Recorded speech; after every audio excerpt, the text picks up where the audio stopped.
everybody. Beau Billington with another episode of Finding That Next Year. Sitting here with Ben Vollmar. Thanks so much for joining, Ben. Yes, thanks for having me, Beau. Yeah, so I think you've got a pretty cool business here. Flatlands Coffee, based in Ohio, started off as kind of a brick and mortar, which I want to get into the backstory there. And now you're kind of going full e-commerce with the ability to really kind of expand your presence, your reach, and get good coffee out there. Prior to jumping into everything, let's kind of learn a little bit more about kind of who you are and why you're so passionate about coffee. Where does that come from? Yeah, sure. So for a lot of entrepreneurs who start something, it's because we have this extreme obligation, this inherent desire to make something great, to fill a void, or we're really passionate about something. And so finding that North Star is key, right? Whatever your driving factor is. So for me, like coffee was such a part of that. I mean, at first it's like the romantic thing. There's so many people that dream of opening a coffee shop, right? Someday, because it's like a romantic thing to do. So working in the industry, just seeing like how much we're able to influence so many people of the community, turn their day around. That was a big component. And then fell in love with the product, realize in our area, in my town, there was no idea, like this population doesn't even know of the kind of quality coffees that are out there that they just basically Folgers or bust. Yeah, a lot of the darker roast coffee, nothing against darker roast coffee, right? But the higher end coffees, generally you want to taste the bean rather than the roaster, right? So if you're roasting it more delicately, like a coffee should have a natural sweetness. Coffee's a fruit. And so if you have a really great quality coffee roasted properly, you're going to taste a natural sweetness. The smoothness is going to be great. So it's your same great roasted coffee that you're enjoying at home, just done unforgettably. Right? I like that. Yeah. So that's where the passion started for me. Awesome. And so were you always planning on opening up, brick and mortar store? Was that the goal? Did you always, in the back of your mind, were you thinking about e-commerce as well? Or did you start with the brick and mortar and then think, hey, how can I expand our reach, get our coffee into homes that maybe aren't in Bowling Green, Ohio? Yeah, brick and mortar can be scary for a lot of people, right? Oh, absolutely. Because the hard assets and it's the cost associated. Absolutely. Yeah. And I mean, right now there's a huge surge in e-commerce. I mean, it is safer. It is kind of smart. You can test your product. You could test it in the market. I do recommend, if you can, start online, because that's like a really good way to go and get guest feedback ahead of time. For me, I would have been extremely passionate about a cafe setting and passionate about the guest service element, the face-to-face interaction, right? Which was completely stripped away from us in 2021, right? Or 2020 with COVID. So I wanted to open this shop. We were doing the best we can, like as a young 21-year-old, just a young college business student, telling, the Chamber of Commerce, I want to open a coffee shop in town. And they just roll their eyes at me, and like, oh, no, we already have one coffee shop. Like, we don't need another one, right? Right. So, but I knew the vision, I knew the passion. I had this burning desire to make this happen and to serve our community. And I knew that people would enjoy another space to hang out and enjoy the community that we have here in town, because as a college town, a small college town, we have a lot of bars, and that was like the only hangout scene. I mean, other than this one other coffee shop. So if you're trying to get some work done, you don't necessarily want to be drinking. At least I don't. I go to coffee shops. I have local cafes around here that I go to, different ones, weekly. And that's where I get, hour, 2 hours worth of work. I get my espresso and life's good. Yes. And the bars don't even open until like 4, after for me, I'm a morning person. Like all my productive time's already gone by the time like all these places are open anyway. Right. Yeah. So, just with the burning the values and knowing, we want to serve the best quality, offer the best service, and we want to be able to do that and not have to tell people. We want people to be able to, perception is reality. Agreed. In business. If I have to tell you what our core values are, I'm not doing it, right? So I wanted to do this in brick and mortar, and we made it happen. That was a long process. We made it through a ton of challenges to get there. And now, I mean, that's kind of, I think, why you found me, Beau, is because we do live and breathe our values so much that we don't have to tell anybody what our values are. People know it. People start asking us, how is Flatlands so magical? Like, they want consulted. They want to hear how we do guest service. They want to hear our approach. And, that's why, we've gotten the kind of attention that we have. And now we're trying to bring it to e-commerce. Now, sure. So how long have you been in business now? 10 years? Oh dear. We've been in business for 6. Our brick and mortar's been open 6. And since then, we've expanded into a bakery. So we have a separate location for a bakery. Nice. And the bakery supplies the cafe. And then we have a third location where we do all of our coffee roasting and distribute to the cafe and around the globe through our e-commerce. But it's been always pivoting, because I think leaders of any organization, as a leader, you need to be able to pivot. You need to be able to adapt, even though it's not comfortable as a leader. So as a work, we need people that aren't always changing, because once we find a way that works, like, we need the people that like the same, that find life in doing the same thing over and over again, and just like doing the craft really well and actually getting it done. Otherwise, if we were all just, oh, well, change it today, change it tomorrow, change it, you're never going to get anywhere, complete any project. Agreed. Oh, I totally agreed. So let's talk a little bit about kind of the brick and mortar. So you've had that location for 6 years. I don't know where I got 10 from, sorry, but you've had it for 6 years. Oh. And when we initially spoke, you mentioned that, you got a quote for 50 grand. And I think nobody really took you seriously because you're a 21-year-old, kid who's going to open up a coffee shop. And then once you actually got the monies to, kind of create the coffee shop, you got a different quote. And so how did you feel, and how were you able to kind of jump that hurdle and actually get your coffee shop opened and launched? Well, to bridge that gap really quick, I'm excited to answer your question, Beau. That's a fantastic question. The 10-year, the reason you were thinking 10-year is we have been doing business under the name Flatlands Coffee for 10 years.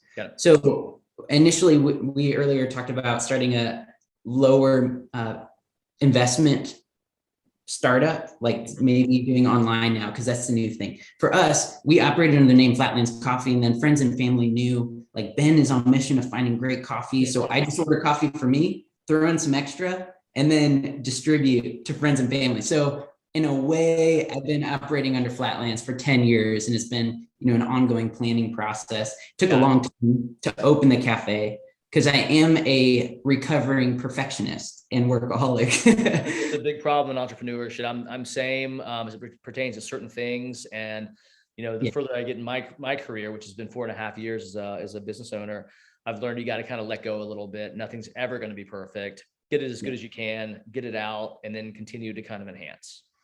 Absolutely. That's what I love, that you're doing this, finding that next gear podcast, just get it done, and, you can build upon it, grow it, the minimum viable product. We got to fail faster so we can like figure out what works and, adapt. That's tough though, because ego is involved, right? When you fail, it's like, oh man, it's me, or market dynamics were not correct. And maybe it could be either one of those scenarios, but it could be a tough blow. And so sometimes it's a lot easier to, keep it locked up and not put it out there. And that's something I'm working through myself as well. So, but anyway, hey, back to you, Ben. So 21, have this grandiose idea to open a coffee shop, 50 grand is the quote. You finally get the money, and then all of a sudden, what? Yep, exactly. So this young 20-year-old, I was given the 50 grand quote because the contractor came in. I don't know how to do construction, right? Like I know how to do coffee. I have theories and beliefs on management, but never had any real life experience at that point, doing that. And then he said, yeah, 50 grand. So we go to Kickstarter, right? Which is where you crowdfund, you have people buy into your dream, and you give them rewards for buying it. Like, okay, so we're going to give you this added discount. If you pledge this amount of money, we're going to give you this amazing deal. Tchotchkes or a hat or shirt, or maybe part of the company. Yeah, exactly. And then for us, like, we had tables named after people too, for instance. So there's like plaques on every table with a name on it.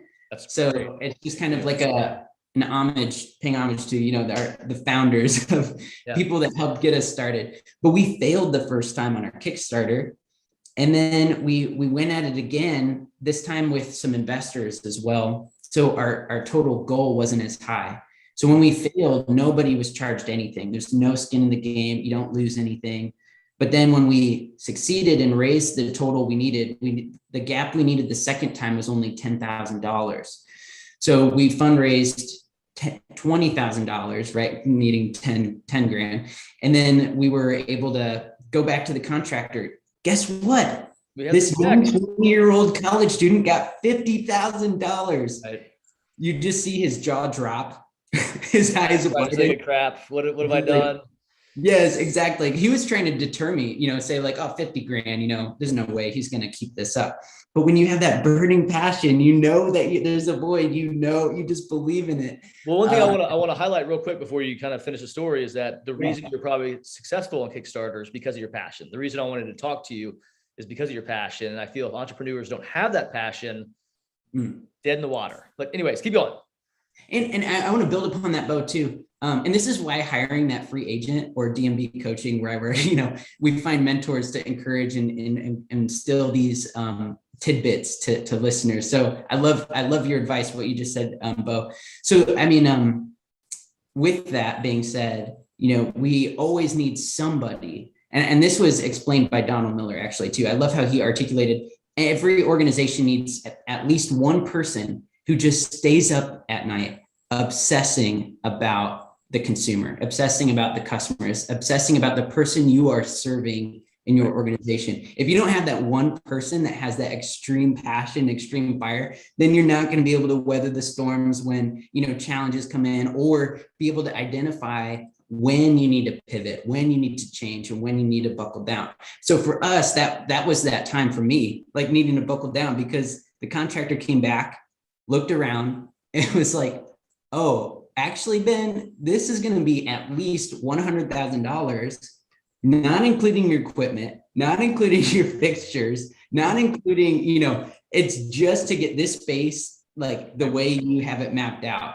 And being a perfectionist, I was not willing to cut, many corners either. Right. So at that point, it just became like a leap of faith. It's like, all right, shrug my shoulders. I don't know what to do other than to buy a hammer, YouTube, and ask friends and family how to do the contractor stuff, have people show me, have people help that knew how to do this, and kind of became an apprentice to some, and like learn and do this real life.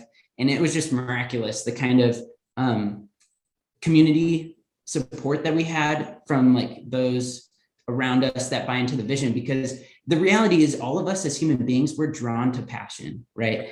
So like, even if someone's listening to this and maybe they don't even like coffee, right? If you sense that passion for a minute, you do experience like an excitement, because when you're around other people that are passionate, there's this sense of like, there's something bigger than ourselves happening here. And as human beings, we always want that. Like, we want to be around that. We'll spend money for it. And if you don't have like that passion and that desire and your ability to share that, like, that's kind of the secret sauce, as I would say. I agree. I want to buy your coffee, right? I mentioned to you, I think when we had an initial call a week and a half ago, like I'm going to be, a Flatlands Coffee subscriber. So are you telling me that you actually built out your brick and mortar yourself? With friends and family. Yep. So did everything ourselves. Had to go through all the, within the budget, within the 50 grand budget.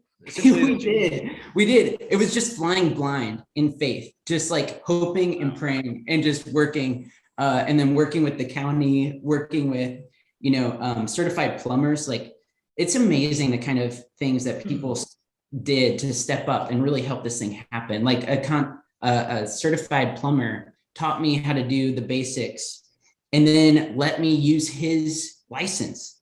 So I did all the work. He came in and he inspected before the county inspector, because his name's on it too, right? Sure. And so the county didn't really like that. So, I mean, they picked out every little thing, like the toilet was 1 inch too close to the wall. So I went back under the crawl space, tore up the plumbing, and had to move it all, just 1 inch, but. How long did it take you?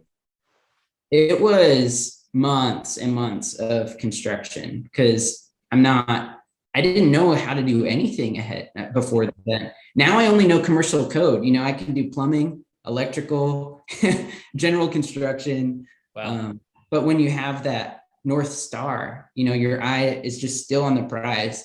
And then the issue then eventually becomes like just comfort, set in your ways, because there's like a lot of comfort that we find in sameness. So when you're in control of your space, I understand the context, I understand construction and what I'm doing here. And then it's always helpful to have those people in your life that's like, all right, this is good enough.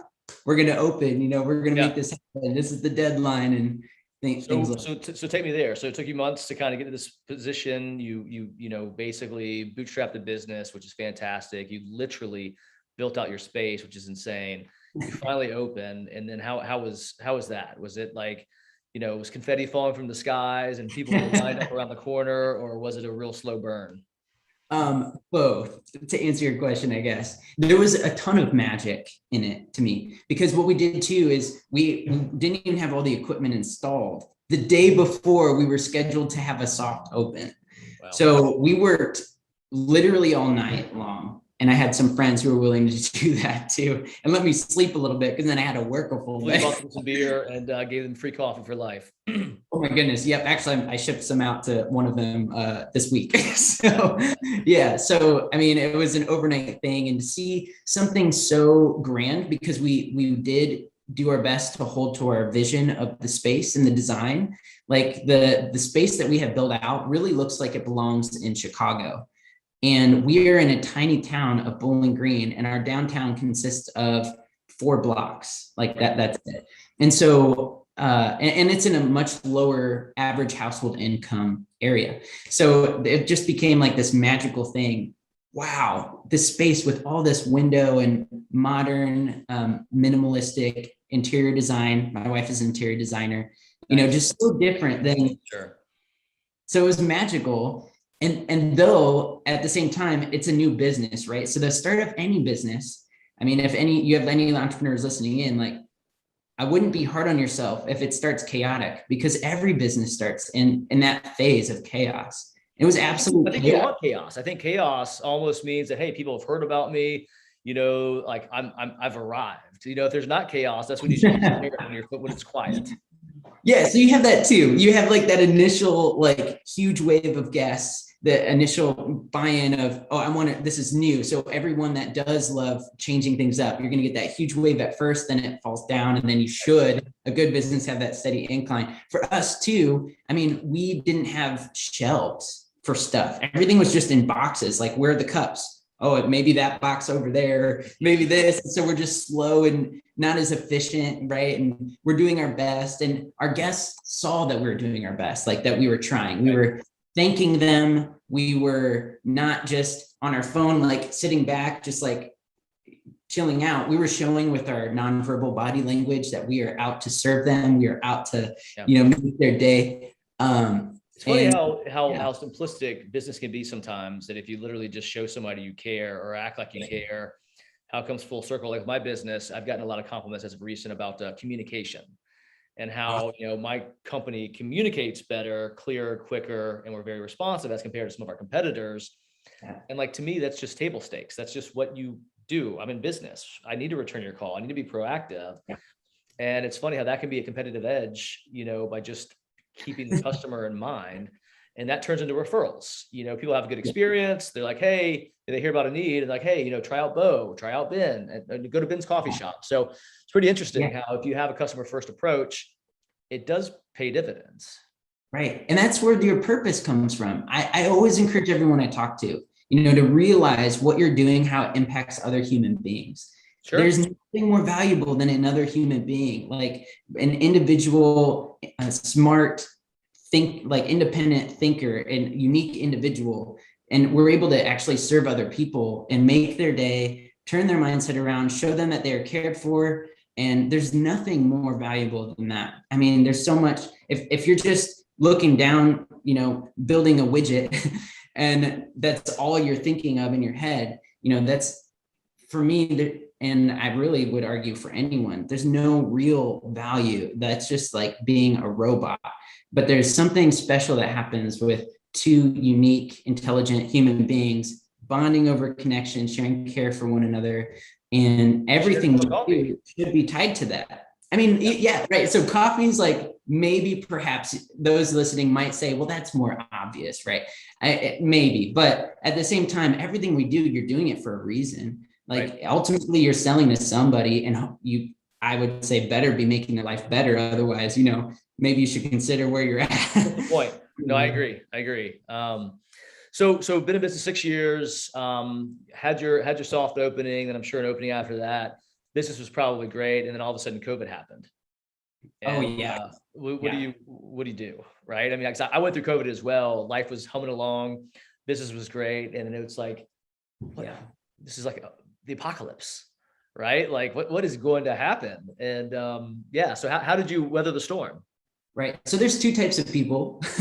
One is the type of person that buries their head in the ground and hopes that it just blows over. And then there's the other type of person that takes charge and takes control of their life and recognizes that you can increase the odds and probabilities in your favor to weather the storm. Maybe it won't, and maybe this is a very long. You have to be active. To your point, you've got to be active. And I think that's the key characteristic, and perseverance as well. So keep going. Right. Yeah. So I have another friend who kind of did that. I kept encouraging them like, hey, I'd love to talk. I'd love to give you some thoughts to keep your restaurant open and so on and so forth. And they were just wanting to wait. And you can't change that. And I all you can do is offer, that kind of thought to some people. For us, I do strongly believe in pivoting and adapting, and we're almost notorious for that at Flatlands Coffee in our cafe here.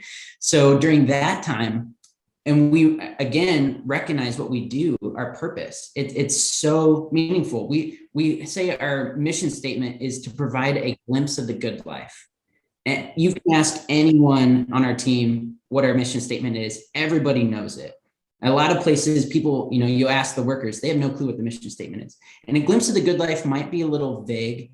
But we have a full day of training explaining what that means in our orientation, right? So they understand what it means, but a glimpse of the good life is easy to remember.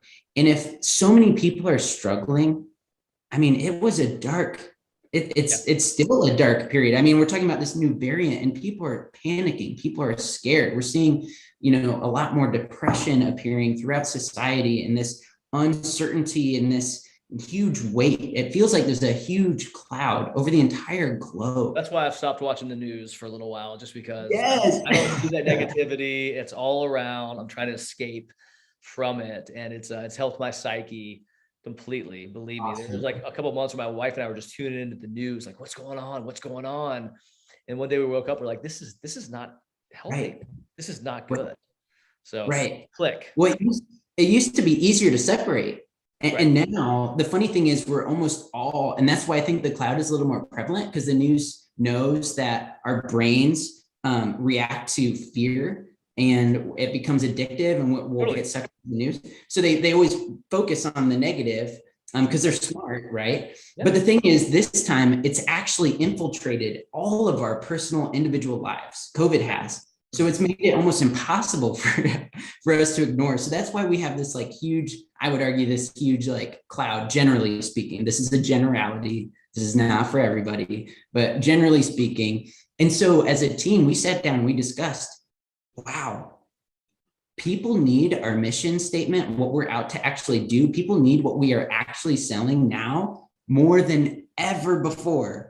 So we're not going to close our doors like all of our other fellow restaurant friends in town that are just tired and scared, or, and I checked with the team, like, what are you comfortable with? So we built little coffee bars that like fold up, and we started offering delivery, and we brought the coffee shop to you. So people would text us, call us, and we got to learn new guest service, like frameworks for communication through written word. People had so much fun with that. And then they would order their drinks, and then we would show up to the front door, set up the coffee bar, really, and then ring. So then you open your door and there's a whole coffee bar right outside your front door. Oh, you're doing, this was not necessarily just for businesses. This was for consumers as well. It was direct to consumer. Yeah. Oh, that's awesome. So that's such a good idea. And it's right there. Like, I think scratch e-commerce. Like, you guys are like Uber for coffee.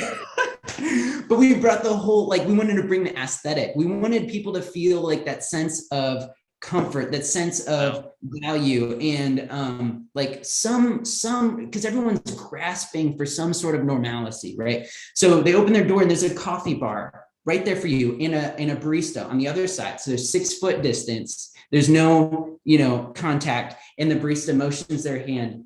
There's your coffee. And then you go to the bar, you grab it, the barista folds up the bar, puts it in the car, and we take off. That's awesome. So we brought the coffee shop to our guests. And then, e-commerce, I know you're excited Well, to let's talk get about. there, but I think what's interesting about bringing the coffee shop to the consumer is that, again, you're connecting on a one-to-one level with the consumer. Your brand's getting out there, and I guarantee you created a tremendous amount of loyalty from that situation. And the people who you guys visited are now more inclined to kind of continue to be a Flatlands customer than maybe before. So I think that's really, really cool. Thank you, Beau. Yeah, and to further help with that, like that connection, and with our mission statement, we did this thing for that whole period of delivery called positive pastries. So we had these giant heart-shaped cookies, and we would say, positive messages on them, and then became this thing where people would buy it for other people. So then all of a sudden, someone shows up at your door, you're not even expecting it, and there's like a little message on a little cookie with your, drink. And just so much connectedness that was happening indirectly, because we can't actually give people hugs, but we can hug each other with. Dude, I think your next step is the Shark Tank. I think you need to go on the Shark Tank. You need to the consumer, coffee delivered to your house, and the heart-shaped pastries. I think that's phenomenal idea. So that's really cool, man. And so did this kind of did COVID spawn the idea of the e-commerce store, that you can't rely strictly on brick and mortar because there's there's elements that are outside of our control? Thankfully, I was very slightly ahead of the game. So e-commerce was very helpful to lean in during that time. We started like just before COVID happened, timeline wise, with our e-commerce. So the e-commerce world is very different. It is very difficult because everybody's selling something, and it's cloud. Trust me, I'm there as well. And it's almost like who spends the most on marketing dollars and advertisement wins. Right.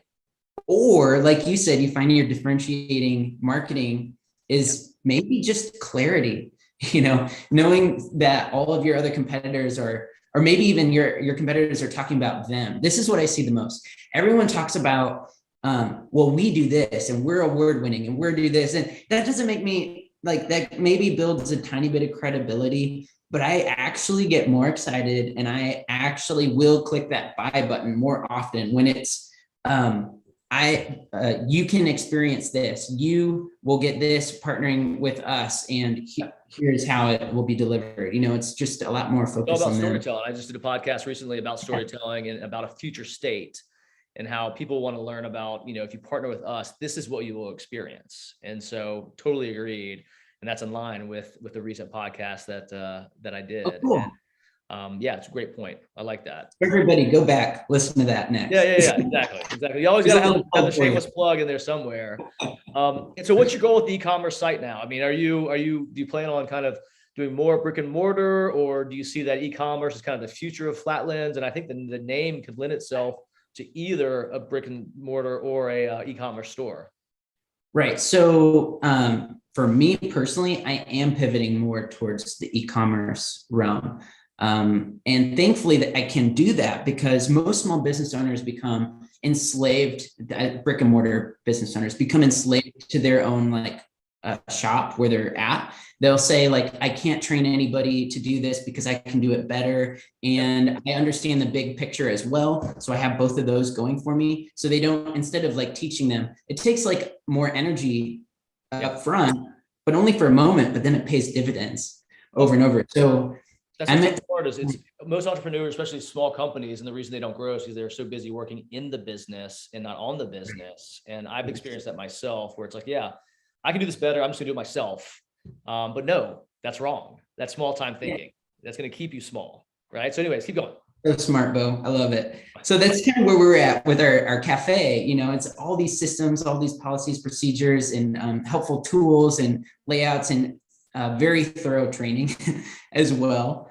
And now that's freed me to be able to focus, and they also understand what I'm doing. So they still get the sense of the big picture is we're doing this to serve our guests, to offer them value, and we're freeing Ben so that Ben can extend this mission beyond these four walls at this cafe, right? And so for me, the e-commerce has a ton more potential because there's probably few industries with such a so much competition, right? Like there's so much of a huge market. So to get like a slice of the pie is quite a challenge in the coffee industry more than most. But it's so fun because again, I'm just driven by the ultimate mission and our maintaining our values and offering better service than anyone has ever seen with e-commerce, or great quality, improving that, and just serving people a memorable cup so that they can start their day out with like a lot of joy and excitement of, you know, coffee gets you fueled, and it can provide like a lot of enjoyment and taste and flavor just from a really well done coffee. So it does affect my day too. Like if I drink a coffee, I'm like, oh, this one was even more successful, and it just alters my entire day with confidence and enthusiasm. No, I think if you can figure out a way to let your passion shine through as it pertains to the e-commerce store, because the brick and mortar, people get to see you, get to meet you, get to experience kind of Ben and his passion and love for coffee. But you need to figure out a way to bottle that and bring that to e-commerce. And if you can do that, I think you guys will go nuts and be able to kind of get a small, a sliver of that huge market, commoditized market.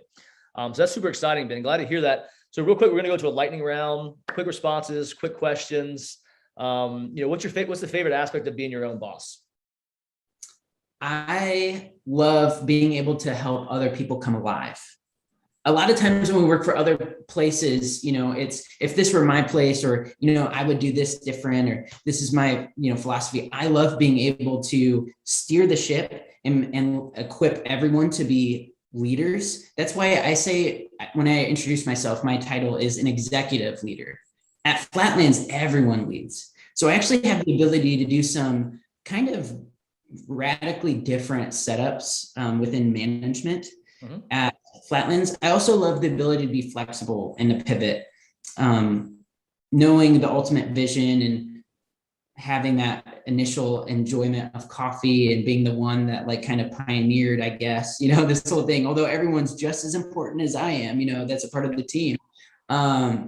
Being able to keep that in mind and that kind of whole history that I've lived through, and be able to, the future path, the flexibility.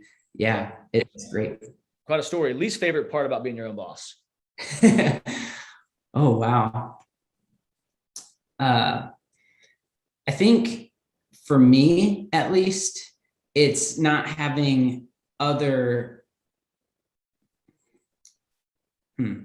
That's a good question, Beau. I wish I came more prepared. No, that's the whole point. I'm trying to keep you off guard. So yeah, no, that's okay. I guess I could say, like, sometimes I'll even say, like, I wish I had a partner, I guess, just to be very isolating, I'm there as well. Heavyweight down. It can be tough. You're making the decisions. You're in charge of the direction. Totally. Yeah. It's always nice to like process with other people. Yeah. And then, if you have someone that has the equal sense of buy-in, which is also, why I'm looking to change the entire way we're set up with like open book management and profit sharing. Like that's what I'm working on, building systems to make that happen, where I think I could kind of have those conversations that I'm looking for in a partnership. But, it's just, if we were like a larger team with more partners, then maybe we can move faster. Because I love, I have a growth mindset, right? So if you have a growth mindset, you're always looking for how can we serve better? How can we have a better organization? How can we provide? And then when you're just yourself, then that can be, it's limiting. I'm only capable. I have the same amount of hours in the day as you do, Beau. And it's, but if we work together, then we get it. Yeah. Yeah. So what's your biggest success? The biggest success was opening the cafe. I think that's just a cool the story. initial thing, because that was such a huge thing. There was so much opposition or people that just didn't believe in us as well. Yeah. I mean, I know we talked a lot about the people that did, and that group was very crucial and important. We also had so many people who didn't. And so to actually do this thing when so many people would say, we'll never make it, you'll never open it. And already businesses have opened and closed in our downtown next to It us. sucks for them, but congrats on the staying power. So that's Yeah. awesome. You proved the naysayers wrong. The flip Yeah. side of that question, what has been your biggest failure? I think, ironically, to be completely vulnerable with you on this, the lack of understanding of what to look for the strongest marketplace. So we have weathered the storms. We have made it through insane things that have happened in our town, only to be followed with COVID. And we've been able to weather so much. At the same time, knowing what I know now, I would have opened in a different town, frankly, where there was more complementary businesses to what we do. And I did not think about that aspect, and I didn't realize that. So there's always going to be a hindsight, and I'm still grateful and privileged that we get to serve the people here. I think we could have done more. We could have been less limited, because we all need a healthy bottom line. All of our operations run off cash flow. You have to have healthy cash to be able to better serve your guests, to better serve your teammates, to better serve, we have to focus on dollars, and that's not a bad thing. There's a wave of young people, right, that are, anti-business, they might say. And so we actually have like a full orientation where we train on business and how business can be used to do great things. And it's actually the person behind it and the mentality, like, what are we actually on mission to do? What are we actually achieving? Who are we actually serving and making their lives better?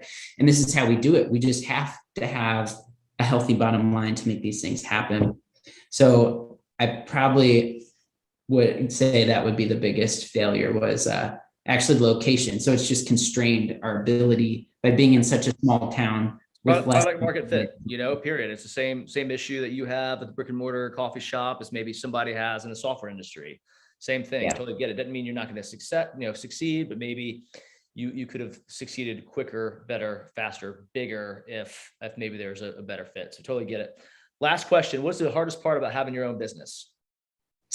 The hardest part, I would say, is juggling working, for me anyway, working from home. I think we talked about this too, Beau, and that's, you have your family going on, and you have just interruptions. Actually, that might be the most translatable for anyone listening in, are interruptions. So you really just need a plan for interruptions, and that's kind of been my way around it. So in the day planner, I always try to focus on just two things, and really try to get those two most important things of the day done before 11 a.m. That's early. That's so early.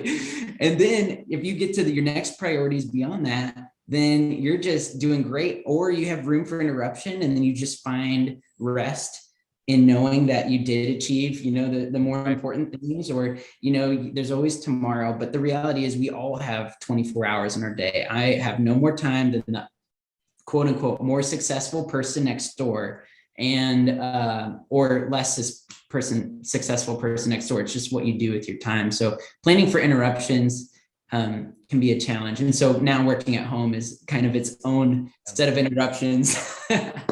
So actually there's upstairs now so that I could be here and have no background crying for our listeners.